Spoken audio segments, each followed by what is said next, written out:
ओशो का ये कथन, उत्सव मनाने वाले बनो, आप सांस ले रहे हैं और आप जीवित हैं और आप में चेतना है, इसका जश्न मनाएं, जीवन के प्रति एक सकारात्मक और जागरूक दृष्टिकोण को व्यक्त करता है। ओशो जीवन को एक अद्भुत उपहार के रूप में देखते हैं, जिसमें हर सांस, हर क्षण और हर अनुभव महत्वपूर्ण है। उनके अनुसार जीवन एक उत्सव है और इसे पूरी तरह से आनंद और खुशी के साथ जीना चाहिए। नंबर 1, उत्सव का अर्थ, हर पल को पूरी तरह जीना। ओशो के अनुसार उत्सव का अर्थ केवल बाहरी रूप से जश्न मनाना नहीं है, ये जीवन के हर पल को पूरी तरह से अनुभव करने का एक तरीका है। जब हम कहते हैं उत्सव मनाओ, इसका अर्थ है कि हम अपने जीवन के हर क्षण को पूरी तरह से स्वीकार करें, उसमें खो जाएं और उसे संपूर्णता में जिएं। जीवन में अक्सर हम अपनी रोजमर्रा की जिम्मेदारियों और चिंताओं में खो जाते हैं और हम ये भूल जाते हैं कि हर सांस एक उपहार है। ओशो हमें याद दिलाते हैं कि जीवन का असली सार इसे पूरी तरह से अनुभव करने में है। हमें हर पल का उत्सव मनाना चाहिए, क्योंकि यह पल फिर कभी लौट कर नहीं आएगा। नंबर 2, जीवन एक अनमोल उपहार है। ओशो का कहना है कि आप सांस ले रहे हैं, आप जीवित चेतना है। ये इस बात का प्रतीक है कि जीवन एक अनमोल उपहार है, हमें इसे हल्के में नहीं लेना चाहिए। जीवन के हर छोटे से छोटे पल में भी एक अद्भुत सौंदर्य और दिव्यता छिपी होती है। सांस लेना, जीवित होना और चेतना का होना यह दर्शाता है कि हमारे पास एक महान अवसर है जीवन को पूरी तरह से जीने और इसका अनुभव करने का। यह अवसर हमें हर पल दिया जाता है, लेकिन अक्सर हम इसे नकारते हैं। ओशो का संदेश है कि हमें इस मौके को पहचानना चाहिए और इसका जश्न मनाना चाहिए। नंबर 3, चेतना, जीवन की सबसे बड़ी संपत्ति। ओशो के अनुसार हमारी चेतना ही वह चीज है जो हमें सजीव बनाती है और जीवन का असली अनुभव कराती है। चेतना का अर्थ है कि हम अपने आसपास की दुनिया को महसूस कर सकते हैं, उसमें डूब सकते हैं और उसे समझ सकते हैं। ये चेतना हमें सोचने, अनुभव करने और खुद को समझने की शक्ति देती है। ये चेतना ही जीवन का असली जश्न है। जब हम अपनी चेतना के प्रति जागरूक होते हैं, तो हम समझते हैं कि जीवन का हर क्षण हमें कुछ सिखा रहा है और हमें विकसित कर रहा है। ओशो का कहना है कि हमें अपनी चेतना को महत्व देना चाहिए और इसे एक उत्सव के रूप में देखना चाहिए। नंबर 4, उत्सव का दृष्टिकोण, जीवन के प्रति सकारात्मकता। ओशो का जीवन को उत्सव के रूप में देखने का अर्थ है कि हम जीवन के प्रति सकारात्मक दृष्टिकोण रखें।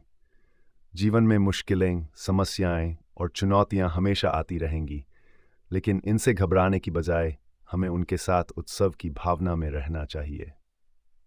जब हम जीवन को उत्सव के रूप में देखते हैं, तो हम हर परिस्थिति में कुछ न कुछ अच्छा और सकारात्मक खोजने का प्रयास करते हैं। यह दृष्टिकोण हमें जीवन की कठिनाइयों से उबरने में मदद करता है और हमें शांति और संतुलन की ओर ले जाता है। नंबर 5, ध्यान और उत्सव का संबंध। ओशो के विचार में ध्यान और उत्सव का गहरा संबंध है। ध्यान एक ऐसी प्रक्रिया है जिसके द्वारा हम अपने भीतर के शोर को शांत करते हैं और अपनी चेतना के साथ जुड़ते हैं। जब हम ध्यान की स्थिति में होते हैं, तो हम जीवन को उसकी गहराई में अनुभव करते हैं। ओशो के अनुसार ध्यान भी एक प्रकार का उत्सव है। यह हमारे भीतर की शांति और संतुलन को प्रकट करता है और हमें जीवन के हर क्षण में मौजूद दिव्यता का अनुभव करने में सक्षम बनाता है। ध्यान के माध्यम से हम जीवन को एक उत्सव के रूप में देखना शुरू करते हैं, क्योंकि यह हमें हमारे अस्तित्व के असली स्वरूप से जोड़ता है। नंबर 6, छोटे छोटे पलों में उत्सव। ओशो हमें यह सिखाते हैं कि उत्सव केवल बड़े अवसरों या विशेष मौकों के लिए नहीं है। उत्सव जीवन के हर छोटे छोटे पल में निहित है, चाहे वह सुबह का सूरज हो, चिड़ियों की चहचहाहट हो या आपके प्रियजनों के साथ बिताया गया समय हो। हर पल में कुछ न कुछ अद्भुत और उत्सव मनाने योग्य होता है। ये समझने के लिए हमें अपनी सोच को थोड़ा बदलना होगा। हमें यह देखना होगा कि खुशी और संतोष जीवन की बड़ी उपलब्धियों में नहीं, बल्कि छोटे छोटे पलों में छिपे होते हैं। ओशो का संदेश यही है कि हमें इन पलों को पहचानना चाहिए और उनका आनंद उठाना चाहिए। नंबर 7, जीवन के प्रति आभार। ओशो का यह कथन जीवन के प्रति आभार का महत्व भी सिखाता है। जब हम हर सांस के लिए आभारी होते हैं, जब हम जीवित रहने के अनुभव के लिए आभारी होते हैं, तो हम जीवन के असली अर्थ को समझने लगते हैं। यह आभार हमें जीवन के प्रति एक नई दृष्टि देता है, जिसमें हम हर छोटी बड़ी चीज को महत्व देते हैं। आभार का भाव हमें यह सिखाता है कि जीवन में जो कुछ भी हमारे पास है, वह अपने आप में पर्याप्त है। हमें ज्यादा की चाह में अपने वर्तमान को नजरअंदाज नहीं करना चाहिए, बल्कि जो कुछ हमारे पास है उसका पूरा आनंद उठाना चाहिए। नंबर 8, उत्सव। जीवन में रचनात्मकता का प्रतीक। ओशो के अनुसार उत्सव केवल जीवन का आनंद उठाने का तरीका नहीं है, यह रचनात्मकता का प्रतीक भी है। जब हम जीवन को उत्सव के रूप में देखते हैं तो हम अपने भीतर की रचनात्मकता को भी प्रकट करते हैं। यह रचनात्मकता संगीत, कला, नृत्य, लेखन या किसी भी अन्य गतिविधि के रूप में हो सकती है। जब हम अपने जीवन को रचनात्मक तरीके से जीते हैं तो हम उसे एक उत्सव की तरह अनुभव करते हैं। ओशो का संदेश है कि हमें अपनी रचनात्मकता को अभिव्यक्त करने के अवसरों को पहचानना चाहिए और उसे पूरी तरह से जीना चाहिए। नंबर 9, जीवन को उत्सव के रूप में स्वीकारना। एक आध्यात्मिक प्रक्रिया।